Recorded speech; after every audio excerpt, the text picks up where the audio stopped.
Joining us this morning, we have Dr. Brad Beasley. He is here to talk about sedation dentistry, and it sounds like a scary topic, I guess, whenever you say sedation, but this can actually be a wonderful thing for a lot of people. Yes, sedation can make patients so much more comfortable, and patients who are afraid of dentistry can have their dentistry done, and after the visit they really don't have a memory of the visit. With sedation dentistry, we use a combination of oral medications combined with nitrous oxide gas. A lot of times when patients think of sedation, they think, well, when you go to the dentist, you get gas, and that's the extent of it. And now, with advances, we can use oral medications that give a much deeper level of sedation, kind of like twilight sleep.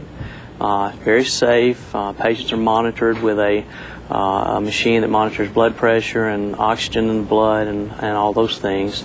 But their sedation is much deeper, and the oral medications have an amnesia effect. Okay. So how long, I guess it can last as long as you guys need it to. Sure, certainly. Instead of patients coming in for, say patients who have different areas of their mouth that need treatment, instead of just working on one area at a time, we can work on multiple areas under sedation, and instead of them having several visits, they can have all their dentistry done in one visit. Now, when we talk about dental phobia and stuff, I guess because I never had a problem going to the dentist when I was young and growing up, but I mean, there are a lot of people, it scares them to death. There are vast numbers of patients who need treatment, but they're afraid to seek it out, and invariably we're all creatures of habit, and we wait till something hurts or bothers us to force us to go in, and luckily with sedation, if patients are aware that it's available, they can seek it out. And a good way for patients to find out about who has training in sedation dentistry, there's a website called findasedationdentist.com.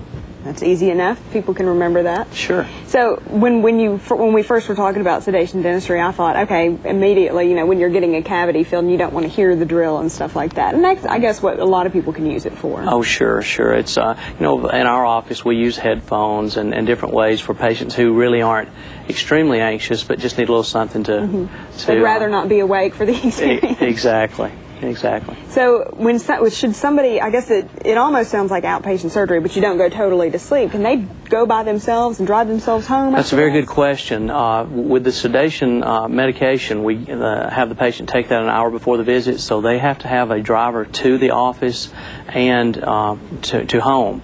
And we usually have patients come in for treatment in the morning, and they're pretty much out of it for the remainder of the day. They're sleepy, and they pretty much have to plan to take off that entire day for their treatment. But the good news is they don't have a memory of that visit. That's right, exactly. Okay. That's right, exactly. If you want more information on sedation dentistry, you can call Dr. Brad Beasley, Beasley Cosmetic and General Dentistry.